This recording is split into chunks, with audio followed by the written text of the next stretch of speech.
ce geste de toi viendra mon secours.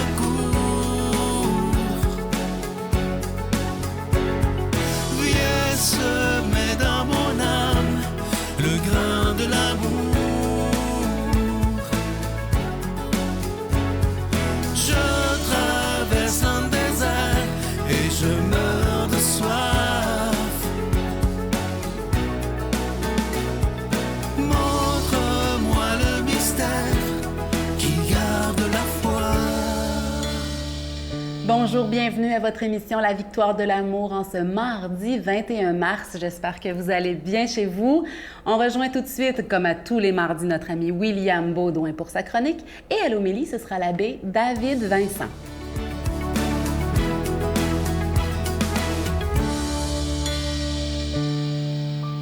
Bonjour à vous, chers amis. J'espère que vous allez bien en cette belle journée. Moi, je vais très, très bien. Alors aujourd'hui, la beauté du jour est une gracieuseté de Mustapha Fahmy, professeur en littérature et auteur que j'aime beaucoup. Et le sujet, je l'ai intitulé « L'identité ». Alors je vous lis la beauté comme à l'habitude et on y revient par la suite. La vie, selon Shakespeare, est un théâtre où nous passons d'un rôle à l'autre, comme le font les acteurs professionnels. Le rôle que nous assumons reflète moins notre réalité que notre idée d'une vie heureuse. Si, à titre d'exemple, je considère la vie de musicien comme la meilleure vie possible, je ferai tout pour l'incarner dans mon comportement devant les autres. Et c'est là que je deviens un acteur, dans le sens où je me mets à parler, à m'habiller, à agir en musicien. Le rôle que je choisis de jouer dans l'espace public donne un sens à ma vie, une forme, une direction. Être musicien devient l'objectif qui dirige mes actions, mes choix et mes décisions. Mon identité, et ça c'est important, mon identité n'est pas ce que je suis, mais bien ce que je veux être. Que c'est intéressant la question de l'identité, cher ami. Moi, je passe ma vie à réfléchir là-dessus, c'est mon sujet préféré. Alors, combien de personnes que j'accompagne au quotidien, vous savez, je travaille dans une maison de soins palliatifs et je reviens souvent là-dessus. Vous me le direz un jour si vous êtes tardé que je vous parle de mon quotidien. Mais les gens que j'accompagne m'enseignent de très, très belles choses et je trouve que c'est une responsabilité que j'ai que de partager leur sagesse. Alors, combien de personnes que j'accompagne au quotidien qui me disent, après avoir fait un bilan de leur vie, qu'ils n'ont pas eu l'impression de vivre leur vie, mais de la subir, de ne pas avoir joué le rôle qu'ils voulaient vraiment dans le grand théâtre de la vie. J'entends ça assez souvent, malheureusement. Ce qui est intéressant là-dedans, par contre, de cette prise de conscience-là, c'est qu'on peut choisir à tout moment de changer de rôle et d'adopter un rôle qui nous convient, qui nous plaît davantage, même quand la vie est comptée. Il n'est jamais trop tard pour incarner un nouveau rôle. L'autre chose qui est intéressante de cette prise de conscience-là, qu'on n'a pas nécessairement choisi le rôle de sa vie, mais qu'on l'a subi, c'est qu'on peut l'enseigner aux gens qui vont nous survivre. Les gens que j'accompagne sont dans les dernières années, derniers mois, dernières semaines, derniers jours de leur vie, mais ce qu'ils réalisent, ce dont ils prennent conscience, ils peuvent l'enseigner aux gens qui les entourent. Ici, Mustapha Fahmy nous dit quelque chose de très, très beau. C'est pas tant qui nous sommes, mais qui nous voulons être dans le grand théâtre de la vie. Personnellement, vous le savez, je vous ai déjà raconté un peu mon histoire. J'ai eu toutes sortes de rôles dans ma vie. J'ai été longtemps un joueur de hockey. Après ça, j'ai été catapulté. Le hockey était derrière moi. J'ai été catapulté dans une vie de famille. Quand j'ai rencontré ma conjointe, elle avait déjà 2 enfants adorables. Donc, j'ai dû apprendre le rôle de beau-père dans une famille. Et je pense que c'est la réalité de plusieurs. Alors, l'invitation que je vous fais aujourd'hui, choisissez le rôle qui vous plaît. Bonne semaine, cher ami. Notre Père qui es aux cieux, que ton nom soit sanctifié, que ton règne vienne, que ta volonté soit faite sur la terre comme au ciel. Donne-nous aujourd'hui notre pain de ce jour. Pardonne-nous nos offenses, comme nous pardonnons aussi à ceux qui nous ont offensés. Et ne nous laisse pas entrer en tentation, mais délivre-nous du mal, car c'est à toi qu'appartiennent le règne, la puissance et la gloire pour les siècles des siècles. Amen. Je continuerai à croire même si tout le monde perd espoir. Je continuerai à aimer, même si les autres parlent de haine. Je continuerai à construire, même si les autres détruisent. Je continuerai à parler de paix, même au milieu d'une guerre. Je dessinerai des sourires sur des visages en larmes et je tendrai les bras à ceux qui se sentent épuisés. Oui, je continuerai à croire.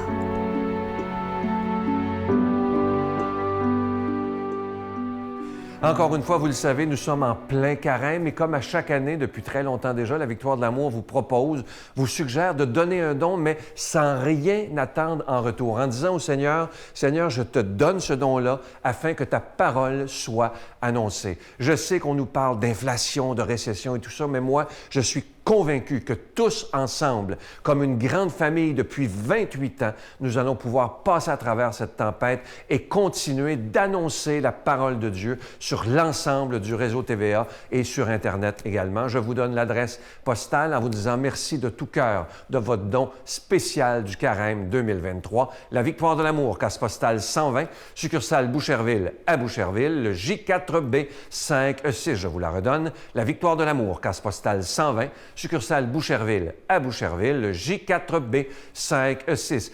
Également par téléphone, par carte de crédit du lundi au vendredi de 8h30 à 16h30 dans le 514-523-4433, 523-4433 ou sans frais le 1-888-811-9291, 1-888-811-9291 et aussi sur notre site Internet. Vous savez que c'est une façon très rapide, sécuritaire et efficace de faire votre don, le www.lavictoiredelamour.org.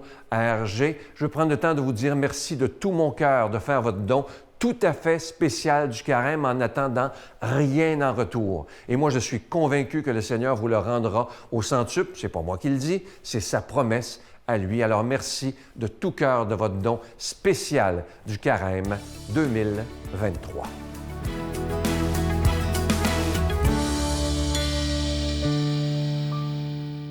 Mon Dieu, donnez-moi la sérénité d'accepter les choses que je ne peux changer, le courage de changer les choses que je peux et la sagesse d'en connaître la différence. Amen.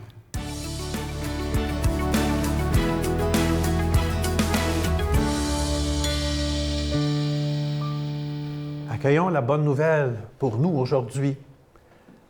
Évangile de Jésus-Christ selon Saint Jean. À l'occasion d'une fête des Juifs, Jésus monta à Jérusalem. Or, à Jérusalem, près de la porte des brebis, il existe une piscine qu'on appelle en hébreu Bézata. Elle a 5 colonnades sous lesquelles était couchée une foule de malades, aveugles, boiteux et paralysés. Il y en avait un qui était malade depuis 38 ans.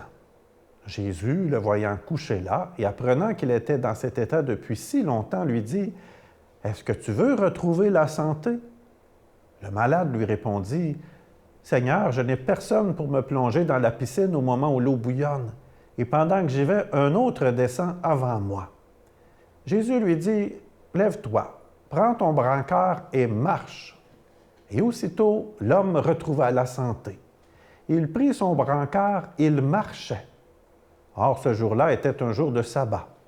Les Juifs dirent à cet homme que Jésus avait guéri, c'est le sabbat. Tu n'as pas le droit de porter ton brancard.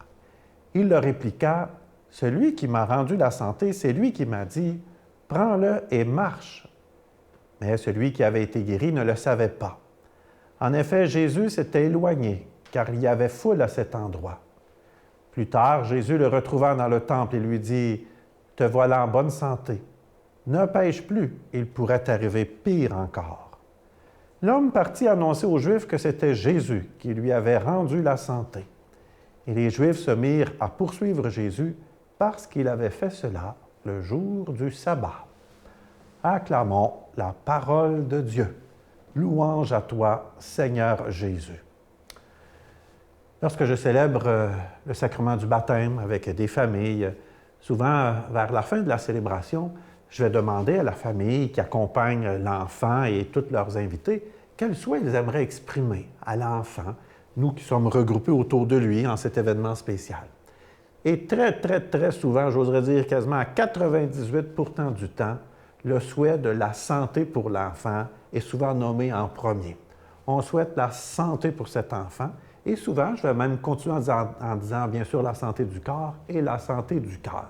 C'est tellement important la santé, hein? C'est même le souhait, j'oserais dire, qu'on partage le plus au jour de l'an. Il y a quelques mois, quand on a fêté la nouvelle année, probablement qu'on vous a souhaité pour l'année la santé.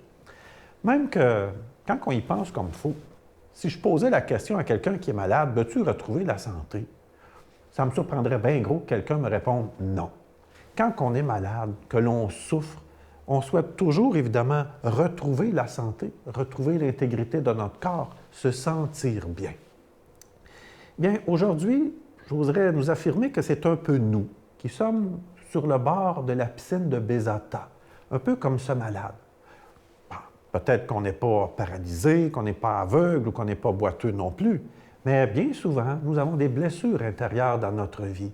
Il y a des éléments dans notre histoire, peut-être, qui ont besoin d'être guéris.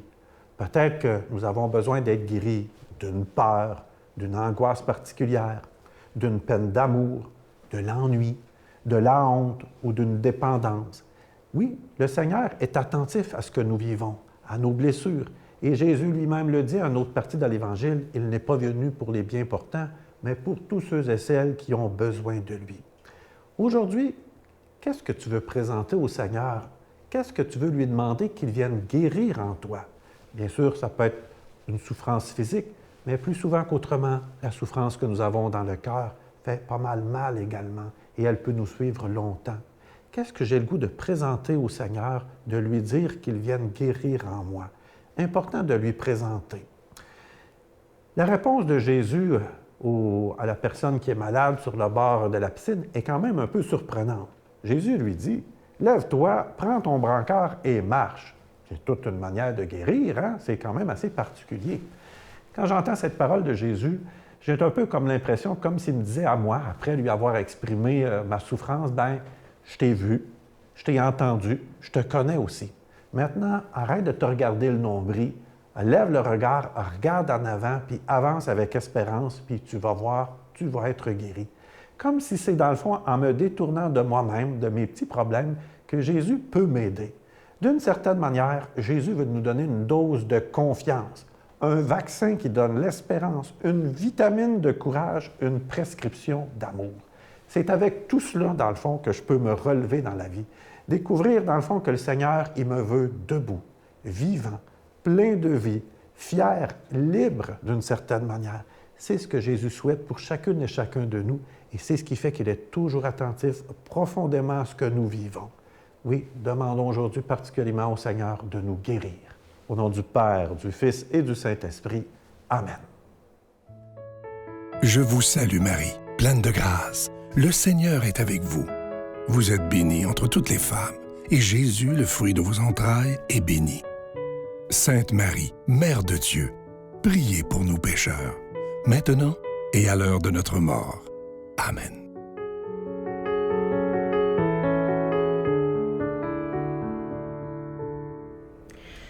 Dans le psaume 45-46, on lit ceci. « Dieu est pour nous refuge et force, un secours toujours offert dans la détresse. » Un jour, dans ma prière, je suis tombée là-dessus. Hein? Puis il n'y a pas de hasard, le Seigneur voulait me faire comprendre quelque chose que je vous partage aujourd'hui. Secours toujours offert dans la détresse. Que c'est beau! Il s'agit ensuite de recourir à ce secours, de faire appel à lui, de se tourner vers lui quand on en a besoin. Son secours est toujours offert dans la détresse. Bonne journée. Mais regarde comment on vit dans une abondance incroyable, mais « Ah, mais j'ai pas ceci, mais c'est pas assez, et j'ai pas ceci, et j'ai pas cela. Hey, c'est beau ce que tu portes. Non, c'est un vieux vêtement. » Un jour à vivre, et je voudrais remercier mon père et ma mère pour m'avoir élevé, m'avoir appris à bâtir, à aimer. Ma famille qui me chauffe le cœur,